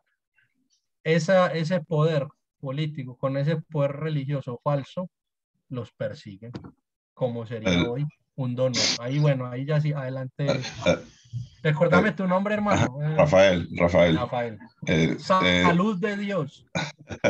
estaba, estaba hace un momento que hablaba sobre el tema del dolor, pues pensaba también en la referencia bíblica del libro de Job, ¿no? Sí, Como señor. es que se aborda el tema de por qué sufren los justos y la existencia del dolor, del sufrimiento, más allá de una cuestión de si es bueno o es malo, sino como parte de una cuestión que no obedece a, a cuestiones accidentales o aspectos accidentales de la realidad, sino que está ahí y ahí va a estar, ¿no? Y también es un libro que a mí me parece muy valioso de la Biblia. El libro de Job yo creo es de mis preferidos, eh, porque también entre las cosas que se mencionan ahí por el capítulo 19 tiene que ver la idea del Redentor, ¿no? Señor. Que conlleva el Redentor, la idea de un pago para, pues para salvar de la esclavitud, pensémoslo así, digamos, lo digo así, a un otro, y este pago se puede simbolizar posteriormente como un sacrificio, ¿no? El que redime a la humanidad no es otro sino Jesús. Y con lo que estabas comentando de la relación entre teología y política, yo coincido con esa idea bastante. Y la forma en la que llegué a esa idea fue leyendo un, una enciclopedia. Bueno, es una historia universal en 10 tomos de Jacques Pirene. Y Claro. al principio sí, sí, sí, está muy, muy buena por los comentarios que hace, que ya no son nada más los datos históricos, sino lecturas sobre los hechos históricos. Comenta que el poder en Egipto, cuando se empieza a establecer en relación con la casta sacerdotal, que se consolida en una ciudad que es Heliópolis. Conforme pasa el tiempo, el faraón era elegido, eh, no era una democracia obviamente, pero era elegido en cierto lugar, no recuerdo ahorita en cuál locación específica, pero se consolidaba o se legitimaba su poder en Heliópolis, que era la capital religiosa de Egipto. Y había una relación muy, muy, muy grande, aunque ya no era el sacerdote el faraón, pero había una relación muy, muy grande entre el faraón, el poder político, y la representación religiosa, porque eso era lo que justificaba, de cierta manera, esa autoridad. Hay un desarrollo muy parecido en Sumeria, ¿no? Y se va necesitando siempre, de una u otra manera, un principio metafísico que se puede vincular con Dios o se puede pretender que no tiene que ver con Dios, sino que es material, para legitimar a la política. Creo que en ese sentido, ahora que se comentaba sobre, hay otras dos cosas que quiero decir, se comentaba sobre sí, el tema de la guerra, ¿no? Cómo podríamos pensar la guerra en la antigüedad como, en parte, una lucha en buena lid entre caballeros o entre guerreros, entre ciertas clases, en las que incluso para los romanos, más bien los griegos, la gran cantidad de esclavos que tenían eran personas que habían perdido en la guerra. ¿Mm? Pero tenían esta condición de esclavos en función de que cuando un hoplita o un guerrero era vencido, lo más recurrente era que se suicidara, ¿no? Que se encajara la espada, porque si me agarran me convierto en esclavo. El deshonor, claro. Así es, entonces el que no estaba dispuesto a perder su vida caía al rango más bajo de la existencia, que era el del esclavo. Era como una forma de pagar ese deshonor, esa cobardía. Y en ese entonces había un orden metafísico pensado que justificaba o le daba sentido, mejor dicho, a la guerra, mientras que en el desarrollo de la modernidad, al despojarse al hombre de este suelo religioso, las guerras se convierten más en un aniquilamiento del otro, pero un aniquilamiento hasta como industrializado, ¿no? Porque incluso la forma en la que la técnica nos ha alcanzado, trayendo la colación de lo que se hablaba al principio, el Tamagotchi y todo eso, ¿no? Y cómo se vive en dependencia con la técnica, que por un lado facilita bastantes cosas, y no como estaríamos conversando nosotros en este momento, pero por el otro nos impide el uso constante de la técnica pensar las consecuencias que pueden traer. Y no es lo mismo ir a la guerra y estar entre el estiércol, las heces de los que están muriendo, la sangre, los ríos de sangre, aventar una bomba y exterminar a toda una población sin que quede rastro alguno de quienes estaban ahí, ¿no? Que aparte ya es una forma bastante impersonal. Cuando pensamos en las maneras de matar a alguien o en las formas del suicidio, Y aséptica. así así Tú es, no sí, ves tus sí. manos con sangre, pero ya te Sí, puliste. yo no hice nada, yo planeé un botón y seguí una orden, ¿no? Yo no maté a nadie. Y lo último que quería comentar, que iba en relación con este conflicto que tiene Pilato, de algún modo, entre los fariseos y la ley romana, es algo que él no pudo resolver. Obviamente él se dobla, y también porque siguiendo la línea de la interpretación cristiana, pues es parte del plan divino, o sea, eso tenía que ocurrir. No es como Judas, que ya estaba dado desde el principio para la perdición. Algo parecido intentaron los fariseos con Jesús cuando le presentan a la mujer adúltera, ¿no? A la que le dicen, mira, la ley mosaica establece que a la adúltera hay que apedrearla. Eso es lo que dice la ley mosaica. La ley mosaica, pues, eminentemente es una ley basada en un principio teológico, porque es revelada incluso por Dios en el Monte Oreb, no, en el Sinaí. No obstante, más bien lo que hace la disyuntiva es que al mismo tiempo la ley de Roma establecía que no se podían llevar a cabo juicios donde se matara así, sin pasar por todo un proceso, utilizando las leyes religiosas, ¿no? Lo que están haciendo los fariseos es colocar a Cristo frente a la ley romana y la ley mosaica. Y como las dos parten de principios que una son claramente teológicos y la otra, aunque no lo presentan, pues ya nos deja una idea clara de que estos principios se están contraponiendo a las leyes que tienen principios teológicos, y de algún modo, si se están contraponiendo es porque se pretende partan de principios similares que sean teológicos. Y ya, lo otro respecto a la guerra es que me parece que sí, parten de una idea del orden, siguiendo la lectura que nos propuso, o bueno, que nos propusiste, en la que este orden está establecido en un sentido metafísico, que solamente en función de que existe ese orden metafísico se puede continuar con ese orden en el aspecto terrenal, y cómo hay también me parece la relación entre orden relativo y absoluto, ¿no?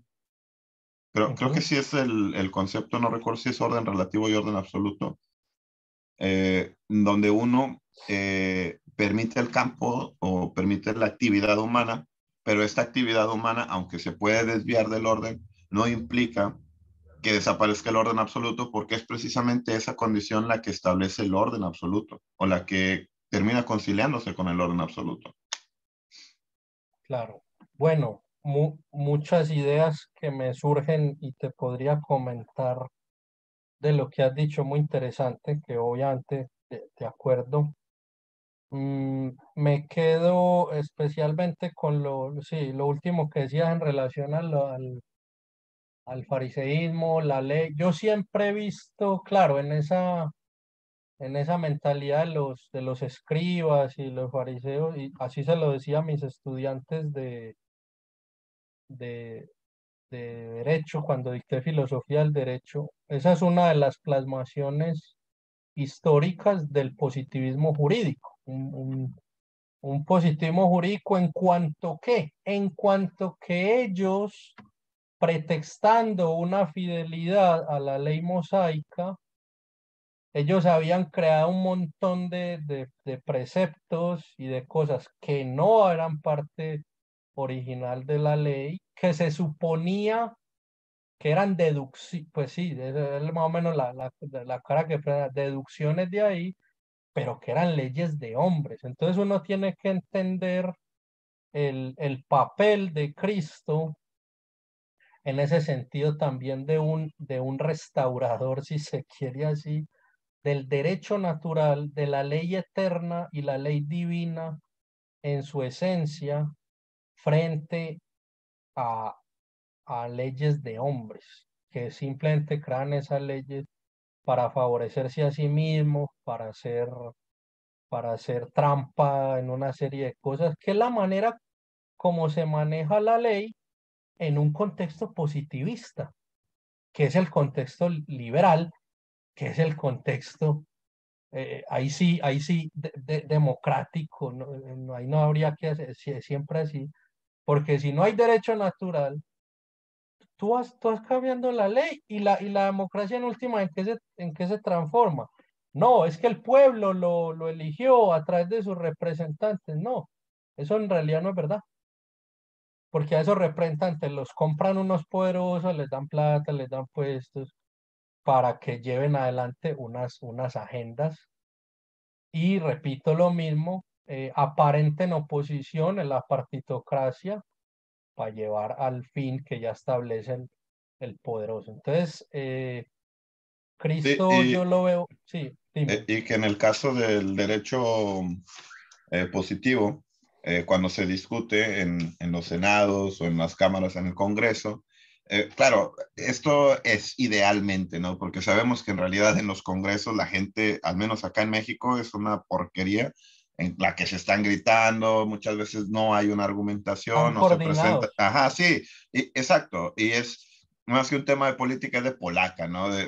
Son los intereses que estamos defendiendo de ciertos sectores que ni tienen que ver con el pueblo, muchas veces tienen que ver con sectores privados que obtienen beneficios, pero que algo interesante es cómo en el derecho positivo aparece esta necesidad de argumentar desde un referente que justifique las normas que se quieren establecer como leyes, pensando, no sé, en el tema del aborto.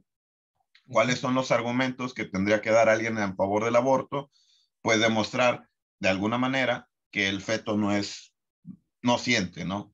Y desde ahí fundamentar una ética como Peter Singer. O un tema por la línea de que no está desarrollado hasta de cierta manera que pueda considerarse un sujeto, un individuo, tal y cual. Bueno, a lo que terminan llegando es a que la ley necesita un fundamento, pero ya no puede ser religioso, necesitan ese fundamento que sea verdadero y lo encuentran de muchas maneras o idealmente en la ciencia, ¿no? La ciencia viene a convertirse como el fundamento de la verdad última, pero una verdad que se encuentra solo en el mundo, que se encuentra de manera inmanente, que se encuentra en la experiencia, que se encuentra en lo que podemos comprobar, en lo que podemos medir, ¿no? Y ahí conectando con el curso de Artigas, que normalmente no es la ciencia per se, sino que son unos prejuicios e ideologías que pretenden ser la ciencia, que la llaman ciencia. Sí, porque también esa es una forma tramposa, ¿no? La ciencia ya ha dicho que, y tú te pones a ver y son cosas sobre las que no hay consenso o que son la postura de un fulano perano, pero no es la ciencia. Entonces con la ciencia pasa hoy lo que Gómez Dávila dice de la razón, ¿no? La razón se lo ponen de disfraz un montón de doctrinas para que las tomen como la razón misma, dice Gómez Dávila. Entonces ese uso de la ciencia es muy tramposo y también es una estrategia del positivismo Antes, jurídico. ¿Sí? antes de darle la palabra a Alex, nada más para que no se haga la idea, Alex, rápido. Es que lo que dice Rafa y usted habría que ver que es cierto. En formas, o sea, vemos que realmente sigue habiendo estas autoridades en la forma, lo que cambia son los contenidos, o sea, qué es lo que legitima tal cosa, ¿no? Eh, Evidentemente parece que también esa idea de los anarquistas, de los marxistas, que esa gobernabilidad iba a desaparecer, pues parece que no hace mella, ¿no? O sea, hay los grupos ahí de los de abajo, que conocemos los nombres, sí tienen esa idea de que no, las instituciones son malas, tal, pero aún sigue habiendo estas formas de gobernabilidad. Pensemos, por ejemplo, la disputa entre Demest y Rousseau, y muy atinadamente atina su amigo, no recuerdo el nombre de su amigo francés, profesor Carlos, ¿cómo se llama? Su amigo. Será Vieux, No, no, no, no, su amigo francés, es el que nos siguió la plática la otra vez. Ah, mi amiga, Michael Rabier. Michael Rabier tiene un artículo muy bueno y dice es que la diferencia no son las formas, son los contenidos. El Estado moderno, no, muchos dicen, no, es que el Estado moderno es como una iglesia. El Estado moderno es una iglesia, o sea, no es otra cosa, lo describe muy bien Carl Smith. Piensa, por ejemplo, el Estado moderno con su Biblia. ¿Cuál es la Biblia del Estado moderno? La Constitución. La Constitución es el libro sagrado. Piensa, o sea, es la acción del Estado, es como la acción soberana ante la ley natural. Mientras que Dios lo hace a través de las leyes, por medio del milagro, leyes naturales, el Estado puede hacer estado de excepción violando las normas. Entonces, el contenido, las formas, o actualmente lo que se legitima todo, lo que se legitima los estados de excepción, parece que no son los estados, son los científicos. Veamos lo de la pandemia. ¿Quiénes fueron los que hablaron del estado de excepción? La OMS, los organismos internacionales en nombre de la ciencia. ¿Sí? O sea, es esa especie de diosesillo que da un orden. Habría que ver si el orden es correcto o no, pero no está tan lejos esas formas de divinización de un orden, ¿no? Sigue estando. La pandemia es claro ejemplo. Correcto. Bueno, Alex, ¿quieres decir algo? Bueno, Sí, Alex, un par de adelante. cosillas, un par de cosas. ¿Se me oye? Sí, adelante. Sí, un par de cosillas. En esta conversación, que es muy interesante, me parece estar viendo de nuevo las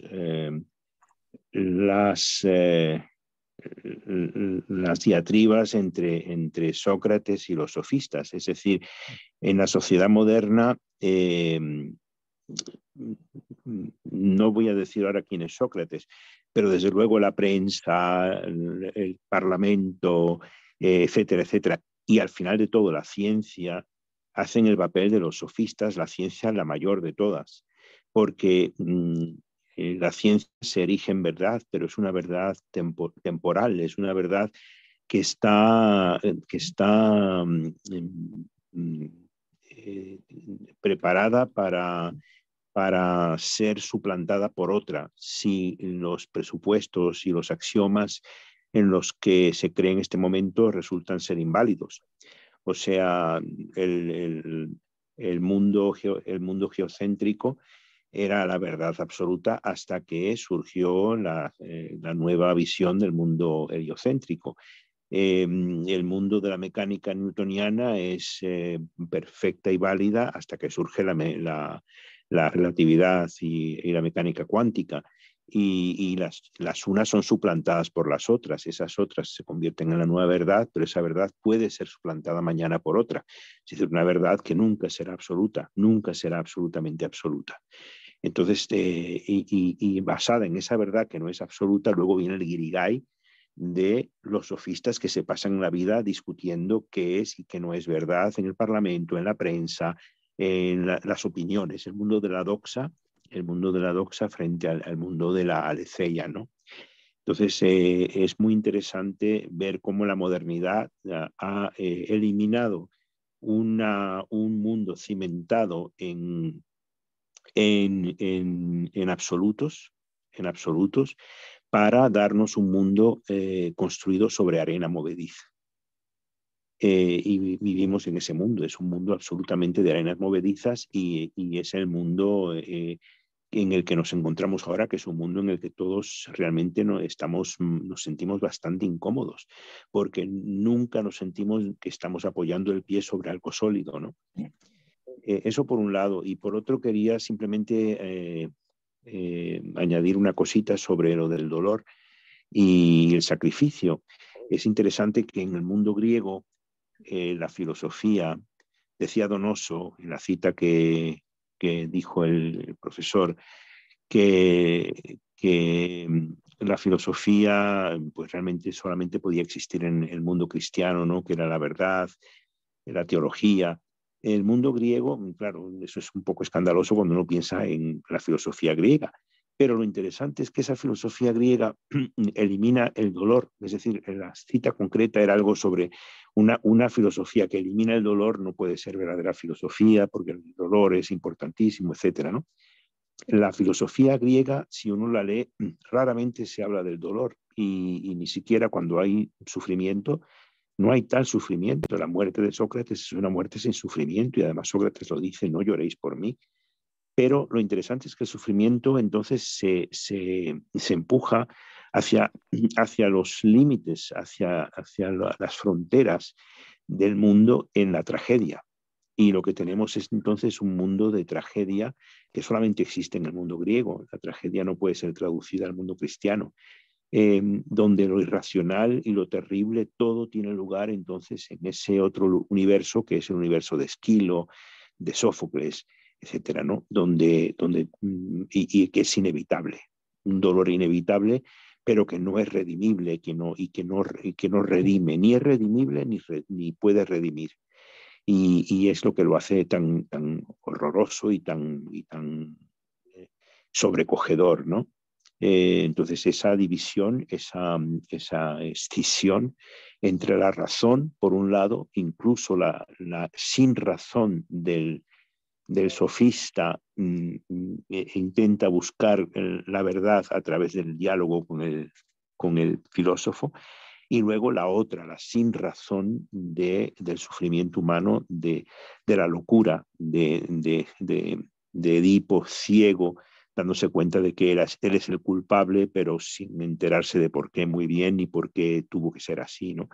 Entonces esa división, esa dicotomía me parece también fascinante en el mundo griego y solamente realmente está en el mundo griego. Esas dos cositas quería solamente comentar, ¿no? Me parece muy interesante. Muchas gracias, sí, muy aclarador. Ay, ahorita escuchándolos es interesante, ¿no? Cómo parece que las palabras sacan más palabras, ¿no? Y evocan ideas.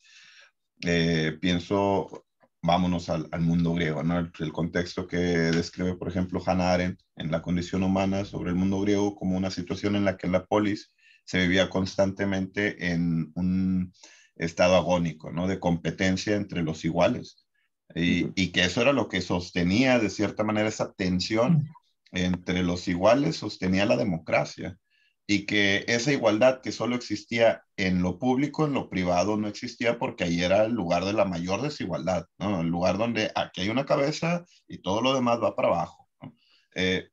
Y se me hace interesante con lo que comenta Alex sobre la relación con el dolor, porque en otro texto de Hannah Arendt, en el de la promesa de lo político, tiene un ensayo sobre Sócrates y comenta que los grandes autores de la filosofía, como Platón y Aristóteles, aparecen en la decadencia de la política, ¿no?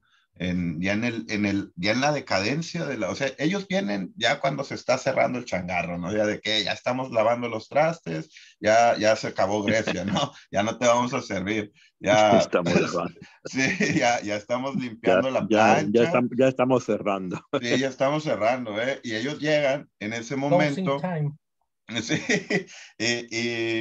y como esta como eh, alejar el dolor. Ahorita lo pensaba también con lo que decía Alex, de no lloréis por mí, que les dice Sócrates, no lloréis porque no sabemos quién de nosotros va a mejor situación, ¿no? Si yo que muero o ustedes que viven. Y eso solo lo saben los dioses. Y cómo esta reflexión está basada en la incertidumbre de a dónde vamos, precisamente por la descomposición política que se estaba viviendo en Grecia, ¿no? Ya tenemos un estado de descomposición bastante avanzado, no es el siglo de oro de Pericles, ya esto se acabó. Y algo que quería decir, y escuchando a Raúl, es que en Grecia había dos religiones, había una religión de Estado, de la cual todos los miembros de la polis digamos, eran miembros de esa religión. No es que fueran a un culto, no es que tuvieran una relación con un dios, sino que había una religión estatal. Y había otra, y lo pensaba ahorita que comentábamos los de las leyes, había otra religión que era el orfismo, ¿no? Y el orfismo, entre las muchas características que tenía, es que no había una revelación específica, sino solamente la figura de Orfeo a la que todos se iban sumando, pero no por una revelación, sino por algún trance o por algún... No era una cuestión, parecía más mundana que divina, ¿no? Racionalista, ¿no? Era más Sí, más... no sé si decir racionalista, quizás habría que verlo, pero que basaban mucho su idea de religión como práctica en una consideración hasta democrática, porque aceptaban a todos. Aceptaban Eran, a... es que esto era parte de las religiones mistéricas, ¿no? Había toda Así una serie es, de religiones mistéricas. Estaba también, ¿no? Estaba también Dionisio. así es, los misterios dionisíacos. Las vacantes es maravillosa, es un poco como la flauta mágica de Mozart, es una especie de codificación de los misterios dionisíacos, ¿no? Ajá, Donde hay además sacrificio sí, sangriento, etcétera, ¿no? pero que no hay Eh, propiamente una doctrina que exacto, no hay rija como es más, ocurre es en la una, revelación. En una exacto, religión revelada sí puedes establecer una doctrina y principios que te digan, este es el dogma, güey. O sea, de aquí no te mueves.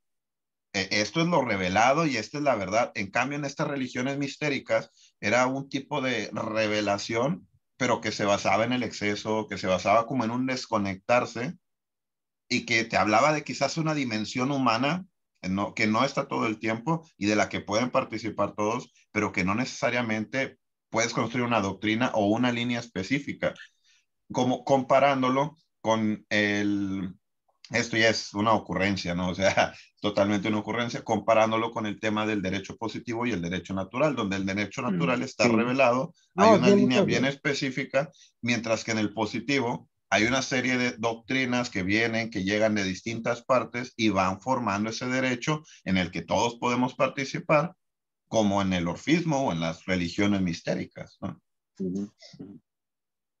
sí, Yo es quería fascinante leer eso, un... sí. Dale, dale. No, iba solamente a añadir que esa dicotomía aparece ya también en el mismo Platón, en la República. Él critica la religión estatal, los dioses los no se critica. comportan como deberían comportarse, pero es porque en realidad él suplanta a esos dioses con otra cosa, y esa cosa, algunos incluso piensan que hay restos de orfismo en Platón, ¿no? Entonces, Pitagorismo también. y pitagorismo, por supuesto, es que eran varias las... luego y se extienden durante el tiempo, luego viene la religión de Isis y Osiris, y viene ¿cómo se llama esta? La Lo de que Mitra, tenía, bueno, Mitra no sé. el mitraísmo, etcétera, claro. Todo eso se extiende durante bastante tiempo, ¿no? Pero claro, por otro lado está esta otra cosa estatal que a veces me recuerda mucho a mí la diferencia o la dicotomía que hay en nuestra sociedad, o por ejemplo en la Alemania de Nietzsche, entre el cristianismo aburguesado que Nietzsche detesta o que Kierkegaard detesta, ¿no? Ese cristianismo que es de reglas. Hay que ir a la iglesia el domingo, hay que vestirse bien, hay que dar el diezmo a la iglesia, hay que hacer esto, hay que hacer, pero no hay absolutamente ninguna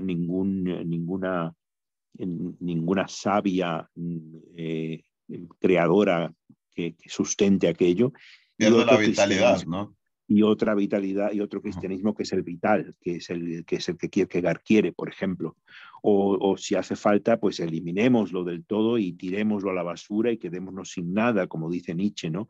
Pero hay esas dos visiones contrapuestas, ¿no? Que me recuerdan mucho a lo que sucede cuando al final pues juzgan a Sócrates y lo condenan a muerte, ¿no? Habría que ver también, bueno, ay, perdón, Alex, pensé que habían No, acabado. ya está. Habría que ver también esto de... Perdón, yo me tengo que retirar ya porque tengo que ir a trabajar, pero para que sigan ahí en el conversa, luego me desatraso y les mando entre hoy y mañana la lectura sugerida para la próxima. No te dejamos Muchas gracias. acabar, profe. No, sí, era para decir eso. Bueno, nos vemos la próxima. Gracias a Yo todos. también, ándale, yo también comento esto y ya me tengo que ir, ya me voy a trabajar. Pero es rápido. Recuerdan que Platón no desecha del todo los mitos. No, No los desechó. pero los utiliza. Los Los utiliza. utiliza en su servicio, ¿Y qué que es muy tipo, diferente. sí, sí, qué tipos de mitos? Por ejemplo, ese trabajo yo lo recomiendo mucho. A ver, déjame ver. Los que sirvan sobre los mitos Platón, de Piper, sí. Ese es muy bueno. Los que sirvan para mantener la ética en pie, para mantener el ethos del pueblo en pie, esos son los que tienen cabida. Déjame Por lo citar menos, algo. por lo menos es lo que suele decir en la República, ¿no? Usémoslos bien para que la gente aprenda a ser buena. Y los que tengan cabida en ese sentido, que sigan en pie, y los que no, que los eliminamos y se acabó la historia, ¿no? Pero sean o no sean verdad, lo importante es que nos sirvan para crear, es como lo que decía Voltaire, ¿no? Es muy importante que la gente Mira, crea porque eso te voy a citar algo aquí, es... Pipe, rápido, porque dice, y nada más porque quiero hablar algo de Plotino, algo así, pero dice, los mitos que Platón refiere no se deben personalmente a él ni tampoco a Sócrates. Este lado negativo es algo que se puede demostrar con toda claridad. Nunca jamás pretenden Sócrates ni Platón asumir la autoridad. No deja ninguna duda acerca de ellos. A su vez, han recibido de otros el relato de que no se han considerado autorizados para añadir nada de su propia cosecha al mensaje ni para quitarle nada. Naturalmente que Platón emplea sus propias palabras, pero se tiene por alguien que post-relata. No habla como testigo presencial, sino como el que transmite lo que ha recibido por tradición. Y más adelante va a decir Piper que los mitos platónicos son lo del Timeo, lo de los que hablan sobre las almas, y no recuerdo cuál, pero lo que voy con esto es, parece que sí acentan ciertos datos revelados por la tradición, por ellos, ¿no? La forma más racionalista de platonismo no llega hasta Plotino. Plotino es, de hecho, muchos pensamos que es la cabeza del platonismo tardío y realmente no. Plotino es una especie de hereje o de apóstata, porque Plotino sí es todo es por vías racionales. Va a haber la otra línea de platonismo que es con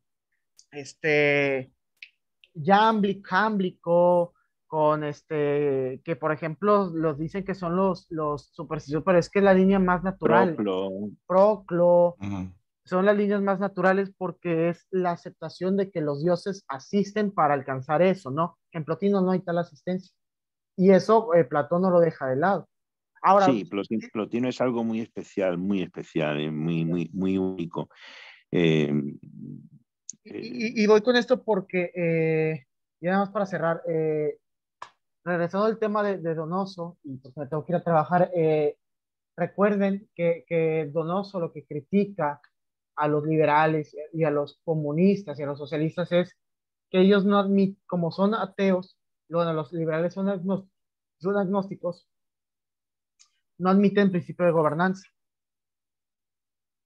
Ah, hay una parte muy buena, déjenme se las encuentro aquí, esta es de las obras completas de Donoso. Discurso sobre Europa. Dice, el señor presidente, dice, el señor Marqués de Valdegamas, hay tres afirmaciones, entre otras. Primera afirmación. Fíjense lo que dice Donoso, y fue muy providencial, lo saqué la primera. Existe un Dios y ese Dios está en todas partes. Segunda afirmación, ese Dios personal que está en todas partes reina en el cielo y en la tierra. Tercera afirmación, este Dios que reina en el cielo y en la tierra gobierna absolutamente las cosas divinas y humanas. Pues bien, señores, en donde hay estas tres afirmaciones en el orden religioso, hay también estas otras afirmaciones en el orden político. Dice, hay un rey que está en todas partes por medio de sus agentes. Ese rey que está en todas partes reina sobre sus súbditos. Y ese rey que reina sobre sus súbditos gobierna a sus súbditos. De modo que la afirmación política no es más que la consecuencia de la afirmación religiosa. Las instituciones políticas en que se simbolizan estas tres afirmaciones son las monarquías absolutas y las monarquías constitucionales. Sí, vean, Sí, vean cómo se lo que traslada, dijimos antes, cómo se traslada la metafísica. Lo político refleja lo metafísico, exacto, Ujú. lo que estábamos discutiendo al principio de la charla, exacto. Sí, sí, sí. Eso es fascinante. El paralelismo entre lo político y lo teológico es lo que a mí me fascina y lo descubrí por primera vez, o sea, realmente lo descubrí por primera vez en Donoso. Aunque está, cuando lo ves en Donoso lo empiezas a ver retroactivamente en todas partes, ¿no? Lo ves en Hobbes, lo ves en Maquiavelo, lo ves en Platón, pero Donoso lo puso tan claramente sobre el papel que ya es imposible cerrar los ojos cuando lo has leído, ¿no? Y eso es tremendo, el comprender que vivimos en un mundo sublunar, un mundo fenoménico, donde creemos que estamos haciendo ciertas cosas que en realidad no son más que el reflejo de un mundo superior, ¿no? Un poco como en la Ilíada, lo que decía yo el otro día, la guerra de los hombres refleja la guerra de los dioses, ¿no? Eso es fascinante, fascinante. A mí me parece extraordinario, extraordinario. Y de ahí este nuevo libro que ha salido también, que me parece que va por ese rumbo, ese de la vuelta de los dioses fuertes. Sí, sí. Bueno, yo ya me retiro, chicos, porque tengo que ir a trabajar. Bueno, ha Nos sido vemos un placer. mañana, ¿no? Ha sido un gusto. Sí, yo estaré